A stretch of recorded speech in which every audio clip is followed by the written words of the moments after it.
a biopic of Paul Raymond. I imagine everybody knows, but sort of former pawn king turned property magnate who became at one point the richest man in Britain, but, as I think the story is fairly well rehearsed, but had, personal tragedy in his private life. I mean, essentially what happened was that he made millions from magazines like Men Only, and he wanted his daughter Debbie to succeed him in taking over the empire. And what the story does is it's kind of it follows his relationship with Debbie, his daughter, through his marriage, through the collapse of his marriage, through the boom of his of his industry, his rise, and of course the inevitable the ending of the story. In fact, the story ends actually more with Debbie than it does with Paul Raymond. So essentially, he started out, and I mean, this is the interesting stuff, perhaps the stuff that people wouldn't know. He started out as a kind of, end of the pier performer who was a mind reader. Now, he had a mind reading act. And very early on in the film, which is directed by Michael Winterbottom, we see this thing in which he's organised a show, which is a cage with two, I think, either scantily clad or, entirely not clad at all. I think they're. Well, there's a whole question about whether or not they are, aren't they? About whether or not there's a body stock. Anyway, whatever. Two women and a lion, and the lion is in the cage. And then at one point the lion goes AWOL. At which point they have to run, because the original law was, you can stand but you can't move. It's the Lord Chamberlain, wasn't it? Exactly. You're not allowed to move. Yes, because it was to do with statuary, wasn't it? This all came out as a result of statuary. I think the difference between art and filth is movement. And there's a line in which Paul Raymond, as played by Steve Coogan, says, well, it's brilliant. They had to move. They had absolutely no choice. And this is then seen as the beginning of what then becomes his empire. He then moves on to set up a very famous club or series of club in London, in which he's basically, in its early stages, meant to mix sex and sophistication. Here's a clip. Okay, hold it. We're now getting this to the end of the act. What I want you to do is now readjust the ending so that by the end you're completely nude. That's great. Undulate. Remember, more snake-like movements. The fact that Midas has turned you to gold, don't worry about the logic of that. You're not gold ingots, you're beautiful women, and the gold doesn't impede your movements. Very fluid. Excellent. You see, now you laugh during that. I mean, you've seen the film, obviously. That's funny. That's funnier as a piece of radio than it is. I don't remember thinking that was a funny moment in the film, but just hearing it like that, it sounds like a sketch. Exactly. And the interesting thing about The Look of Love is how much that is the case. I mean, it's written by Matt Greenhouse, who wrote Control. And watching it, the thing that's most apparent is it is unbelievably forgiving of its central character. I mean, Steve Coogan's portrayal of Paul Raymond is very, very close to... I mean, I don't mean this is a criticism, but it is. There's a lot of Alan Partridge in it, as you could hear there. It's kind of, it is deeply affectionate. And that is essentially one of the main characteristics, and I would have to say one of the great weaknesses of the film, is that it is desperately trivial and very, very frothy. And essentially, I mean, when you interviewed Steve Coogan last week, he did say, well, you fall down into one of two camps, which is either saying, this is all... basically, because I asked him about gender politics, and he said... Which the film doesn't so much sidestep as run away from. There is a moment in which a news journalist says to him, does it demean women? And there's a pause and he says, no.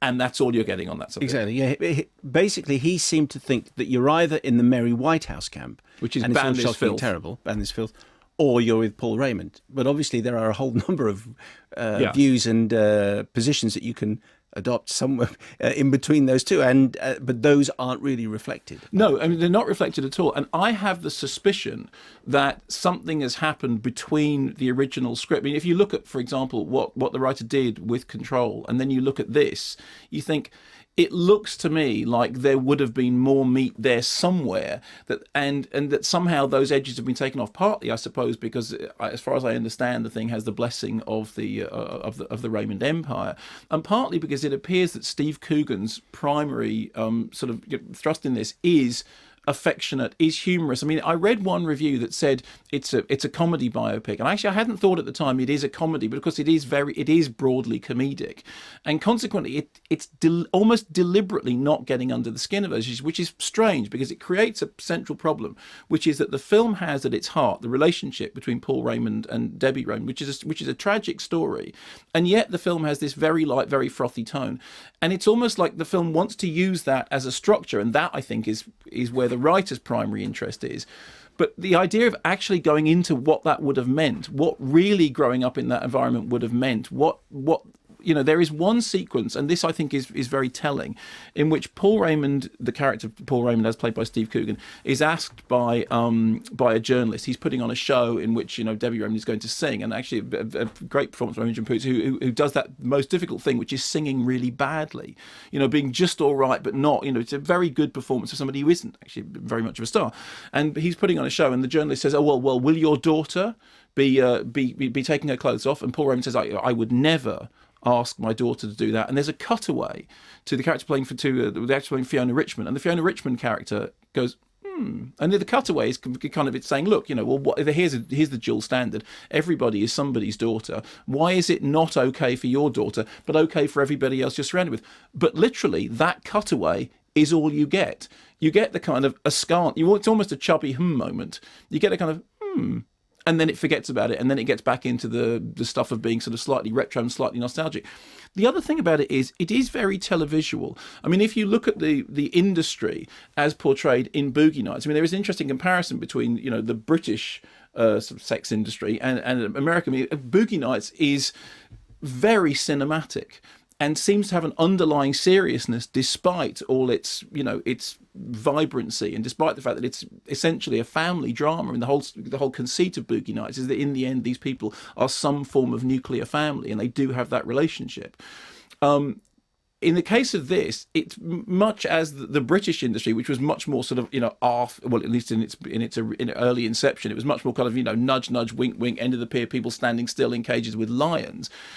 This consequently has produced a much more televisual movie, and the problem with that is that in the case of Boogie Nights, you felt that you were getting a sense of the real underlying industrial and unforgivingly industrial thing that was going on, and yet there were characters involved in it, characters that you liked, characters whose company you liked and you could enjoy even whilst observing the industry around them, doing them absolutely no favours at all. And the problem with Look of Love is that it kind of comes out of it.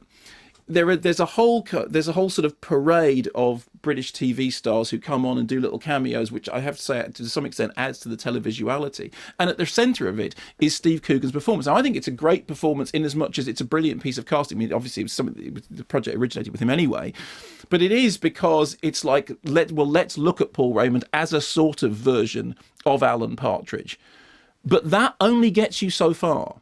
So from a sheer just kind of, I think his performance is really good. I think the casting is really smart in the same way that, you think Sacha Baron Cohen, Freddie Mercury, bang, that's a genius piece of casting. I'll see the film on the basis of that.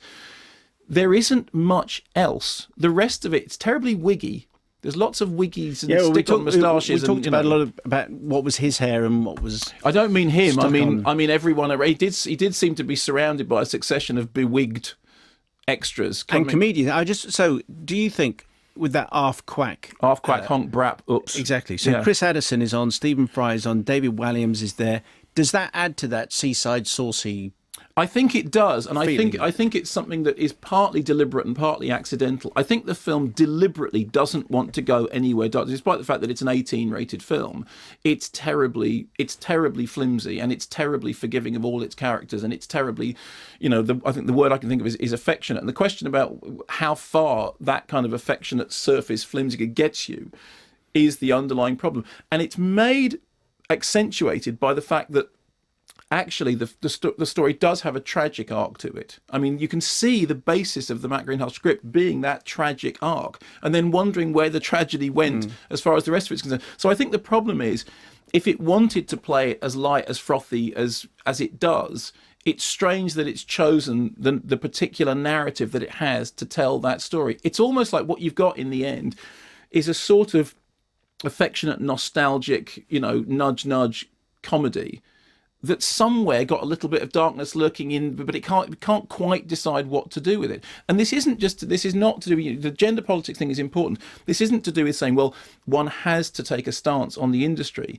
It's not to do with taking a stance. It's to do with actually acknowledging those things as being a central part of what was going on. As I said, I interviewed Paul Raymond once, and he was very clear about what he did and what he didn't do, that he wasn't a pornographer, and the difference between what he did and what pornography was.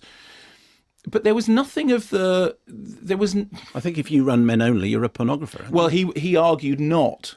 And I'm not saying that he wasn't. What I'm saying is, you go, okay, well, what's the difference? Well, why is it different, and how is it? And as I said, in the end, what you end up with in the film is just this thing about saying, well, this is acceptable, this isn't. Anyway, then let's move on and get back to the funny vicar stuff, because there's a whole character played by David Walliams, who's the vicar who's sort of ministering to the girls who are involved in the show. So it's a very, very frothy and uneven thing. That doesn't mean there isn't fun to be had, and most of the fun is to be had from Steve Coogan's portrayal of the central character. But that portrayal is a sort of an affectionate caricature, and it's a shame, because when you compare it to something like Boogie Nights, Boogie Nights is very, very upbeat and lively, but it still has a sense of the subject that it's dealing with, and I kind of felt that this let everyone off very lightly. Did you feel the same way? Was it Tony Wilson? Did he play Tony Wilson in 24 Hour Party? Yeah, brilliantly. Right. So and he said, but when he finished that movie, he was quite happy to stay in character. He liked being Tony Wilson. Yeah. But there was a hint of this kind of darkness in the interview. He says when the film finished, he was very happy to get out of it. Yeah, because stop being Paul Raymond, because Paul Raymond wasn't a happy person. But then Steve immediately followed that by saying, "But I don't want to. I'm not moralising." Yeah. And I think it was that desire to not be seen as moralising, which maybe ended up with that film that you're talking about. Okay, fine. But you can actually still make a moral point without being Mary Whitehouse. I think that's exactly it. It's not to do with moralising. It's to do with the film runs so far away from even raising the moral questions. I think that's the problem. It's like it's deliberately decided that it just doesn't want to go there. And that's fair enough. But that then presents a weird disjunct between that and the tragic part of the story, which is the backbone of the story, because the script begins and ends with this tragic character arc. And it's like, that's why I said my feeling is that somewhere in the back of all this, there is a tougher, more investigative version of this story. And I'm just completely speculating here. I imagine that at script stage, it was tougher and more investigative, and during the course of production it became more broadly celebratory.